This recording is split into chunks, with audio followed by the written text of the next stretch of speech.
स्वयं को सारे कल्प के अंदर सर्व आत्माओं से श्रेष्ठ पार्ट बनाने वाली विशेष आत्माएं समझते हो। आप विशेष आत्माओं की आदि से अंत तक क्या क्या विशेषताएं हैं व आपने कौन सा विशेष पार्ट बनाया है उसको जानते हो। एक होता है विशेष काम करने के कारण विशेष आत्मा कहलाना, दूसरा विशेष गुणों के प्रभाव के कारण विशेष आत्मा कहलाना, तीसरा पोजीशन व स्टेटस के कारण और चौथा संबंध और संपर्क द्वारा अनेकों को विशेष प्राप्ति कराने के कारण। इन सब विशेषताओं को सामने रखते हुए देखो कि यह चार प्रकार की विशेषताएं किस स्टेज तक और कितने परसेंटेज में हैं। सतयुग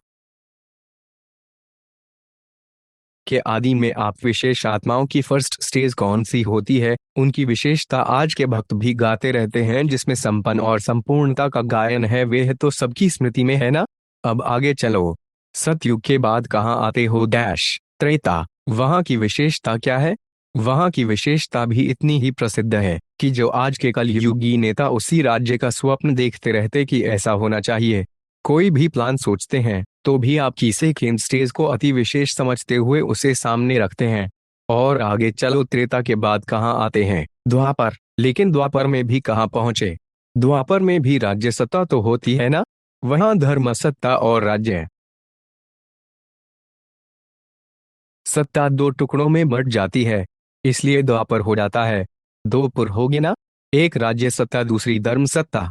फिर भी आप विशेष आत्माओं के विशेष संस्कार गायब नहीं होते। चाहे अन्य धर्म पिता धर्म सत्ता के आधार से धर्म की स्थापना भी करते हैं, लेकिन आपकी विशेषताओं का पूजन गायन और वंदन आरंभ हो जाता है। यादगार फिर भी आप विशेष आत्माओं की ही बनाएंगे, गुणगान आप विशेष आत्माओं के ही होते हैं। राज्य सत्ता में भी राजाई ठाठ और राजाई पावर्स रहती है। आपकी विशेषताओं की यादगार में शास्त्र बन जाते हैं, अपनी विशेषताएं याद आती हैं। अच्छा, इससे आगे चलो। कहाँ पहुंचे? कलियुग। वहां की विशेषता क्या है? आप विशेष आत्माओं के नाम से सब काम शुरू होते हैं। हर कारक की विधि में आपकी विशेषताओं की सिद्धि सुमिरन होती रहती है। आपके नाम से अनेक आत्माओं का शरीर निर्वाह होता है। नाम की महिमा यह कलियुग की विशेषता है। आपका नाम सब स्थूल सूक्ष्म प्राप्तियों का आधार बन जाता है। क्या इस विशेषता को जानते हो? अच्छा, फिर आगे चलो। कहाँ पहुंचे? संगम। जहां है वहां पहुंच गए। आज विश्व रचता बाप अपनी श्रेष्ठ रचना को देख रहे हैं। सर्व रचना में से श्रेष्ठ रचना आप ब्राह्मण आत्माएं हो, क्योंकि आप ही विश्व की पूर्वज आत्माएं हो। एक तरफ पूर्वज हो, साथ साथ पूजक आत्माएं भी हो। इस कल्प वृक्ष की फाउंडेशन अर्थात जड़ आप ब्राह्मण आत्माएं हो। इस वृक्ष के मूल आधार ना भी आप हो, इसलिए आप सर्व आत्माओं के लिए पूर्वज हो। सृष्टि चक्र के अंदर जो विशेष धर्म पिता कहलाए जाते हैं, उन धर्म पिताओं को भी आप पूर्वज आत्माओं द्वारा ही बाप का संदेश प्राप्त होता है, जिस आधार से ही समय प्रमाण वो धर्म पिताएं अपने धर्म की आत्माओं प्रति संदेश देने के निमित्त बनते हैं। जैसे ब्रह्मा बाप ग्रेट ग्रेट ग्रैंडफादर है, तो ब्रह्मा के साथ आप ब्राह्मण आत्माएं भी साथी हो, इसलिए आप पूर्वज आत्माएं गाई हुई हो। पूर्वज आत्माओं का डायरेक्ट चाहे इनडायरेक्ट सर्व आत्माओं से कनेक्शन है। जैसे वृक्ष की सर्व टाल टालियों का संबंध जड़ से व तना से जरूर होता है। चाहे किसी भी धर्म की छोटी व बड़ी टाल टालियां हों, लेकिन संबंध स्वतः ही होता है। तो पूर्वज हुए ना। आधा कल्प राज्य अधिकारी बनने के बाद फिर पूजक आत्माएं बनते हो। पूज्य बनने में भी आप आत्माओं जैसी पूजा और किसी भी धर्म के आत्माओं की नहीं होती। जैसे आप पूजक आत्माओं की विधि पूर्वक पूजा होती है, ऐसे कोई धर्म पिता की भी पूजा नहीं होती। बाप के कार्य में जो आप ब्राह्मण साथी बनते हो, उन्हों की भी देवता व देवी के रूप में विधि पूर्वक पूजा होती है।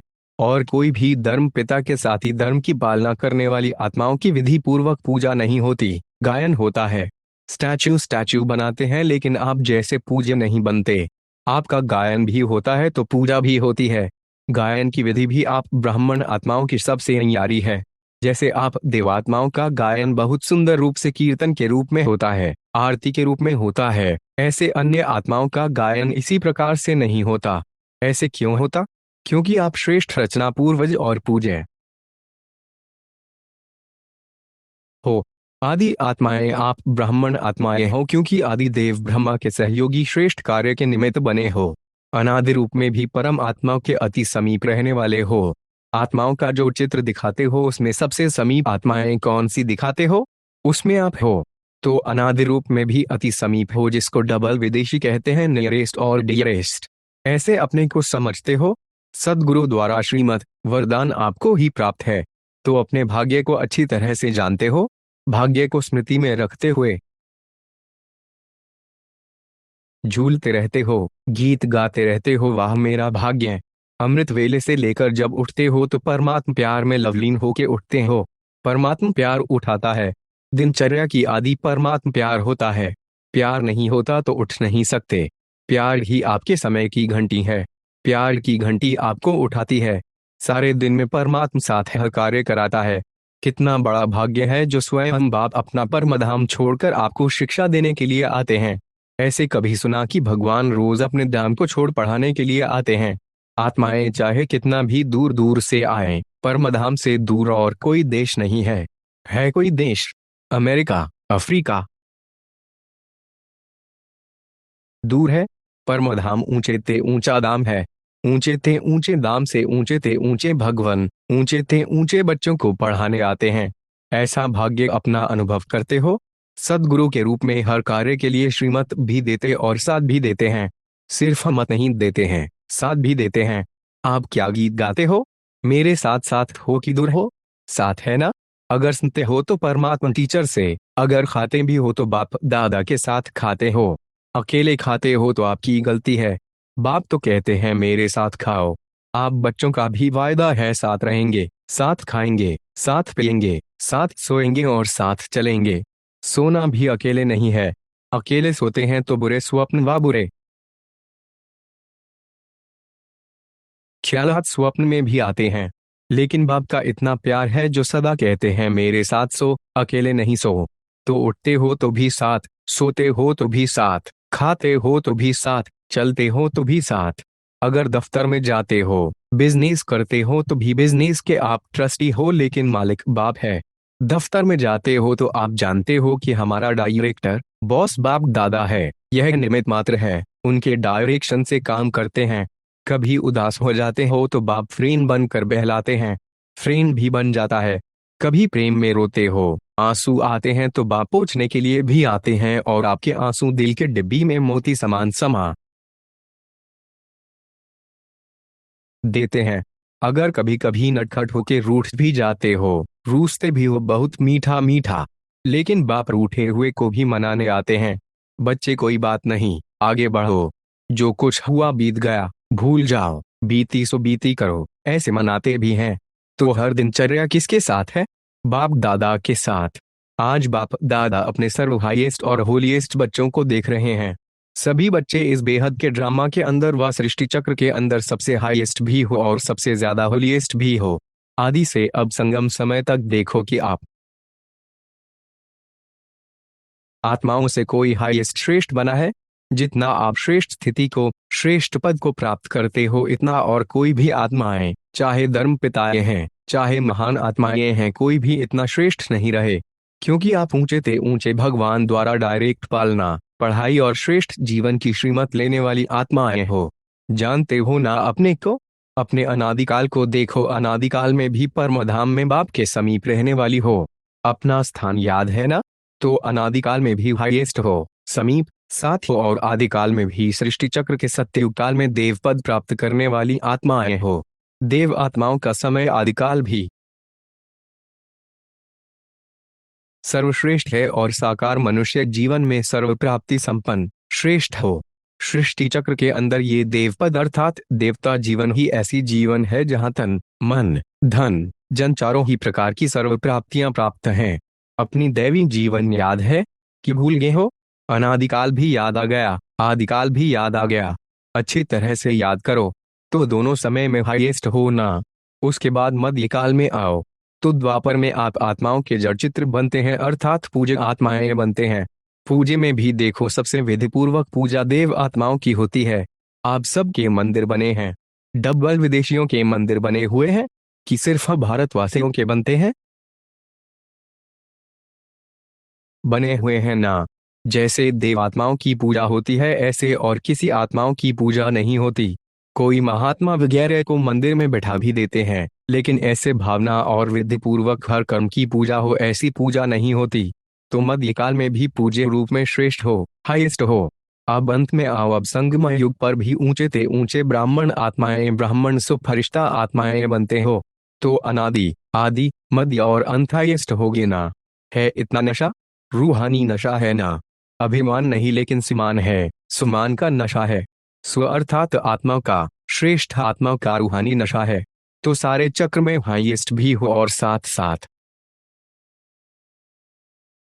होलीएस्ट भी हो। चाहे और आत्माएं भी होली अर्थात पवित्र बनती हैं, लेकिन आपकी वर्तमान समय की पवित्रता और फिर देवता जीवन की पवित्रता सभी से श्रेष्ठ और न्यारी है। सबसे साहूकार से साहूकार कौन है? जो समझते हैं कि सारे चक्र के अंदर साहूकार से साहूकार हम आत्मा हैं, वो हाथ उठाओ। किसमें साहूकार हो? कितने प्रकार के धन मिले हैं? वो लिस्ट याद रहती है? बहुत खजाने मिले हैं। एक दिन में कितनी कमाई करते हो मालूम है? पद्मों की कमाई करते हो। रहते गांव में हो और पद्मों की कमाई कर रहे हो। देखो, यही परमात्मा पिता की कमाल है, जो देखने में साधारण लेकिन है सबसे साहूकार में साहूकार। तो अखबार में निकालेंगे, यहाँ सबसे साहूकार में साहूकार बैठे हैं, तो फिर सब आपके पीछे आएंगे। आजकल आतंकवादी साहूकारों के पीछे पड़ते हैं ना, फिर आपके पीछे पड़ जाएंगे तो क्या करेंगे? उन्हों को भी साहूकार बना देंगे ना। हैं, देखो कितने साधारण रूप में, कोई आपको देखकर समझेंगे कि ये सारे विश्व में साहूकार हैं या पद्मों की कमाई करने वाले हैं। लेकिन साधारणता में महानता समाई हुई है। जितने ही साधारण हो उतने ही अंदर महान हो।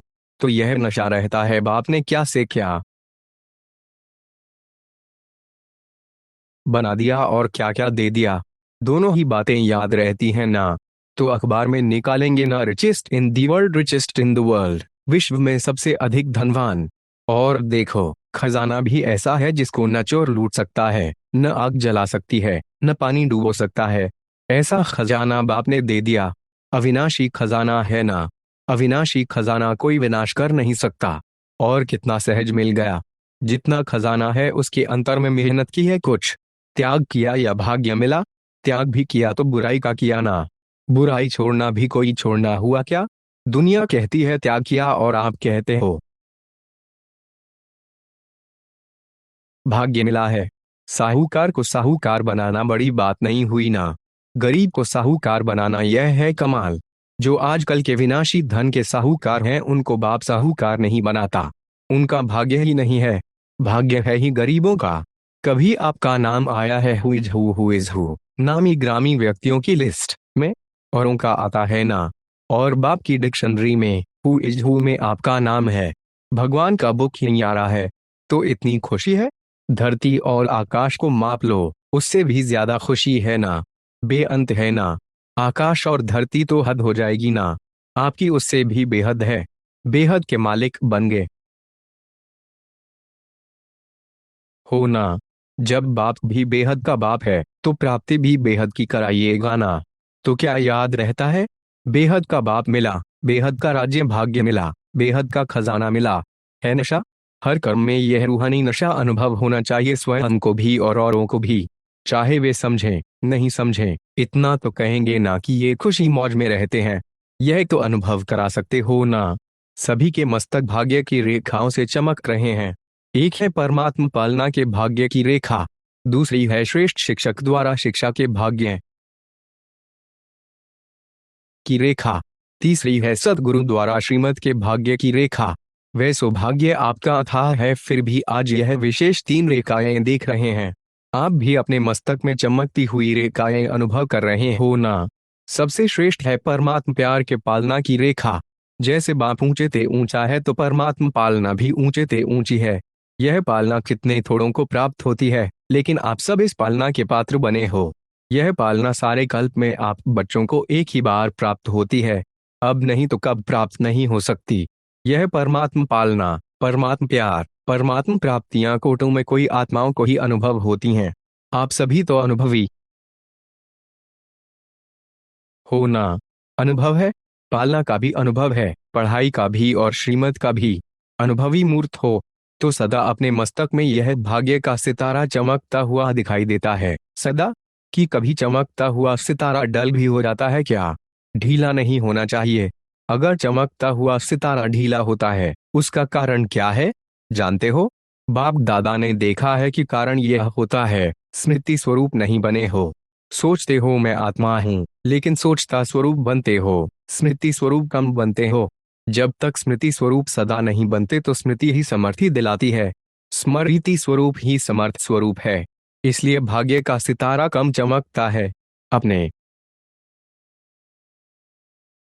आपसे पूछो कि ज्यादा समय सोच स्वरूप बनते हो व स्मृति स्वरूप बनते हो।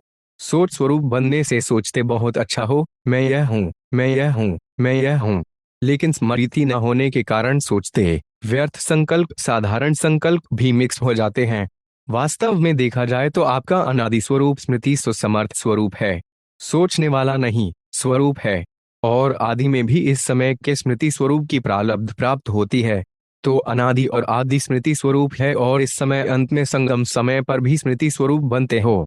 तो आदि अनादि और अंत तीनों कालों में स्मृति स्वरूप हो, सोचना स्वरूप नहीं हो। इसलिए बाप दादा ने पहले भी कहा कि वर्तमान समय अनुभवी मूर्त बनना श्रेष्ठ स्टेज है। सोचते हो आत्मा हूँ, परमात्म प्राप्ति है, लेकिन समझना और अनुभव करना इसमें बहुत अंतर है। अनुभवी मूर्त कभी भी न माया से धोखा खा सकता, न दुख की अनुभूति कर सकता। यह जो बीच बीच में माया के खेल देखते हो या खेल खेलते भी हो, उसका कारण है अनुभवी मूर्त की कमी है। अनुभव की अथॉरिटी सबसे श्रेष्ठ है। तो बाप दादा ने देखा कि कई बच्चे सोचते हैं लेकिन स्वरूप की अनुभूति कम है।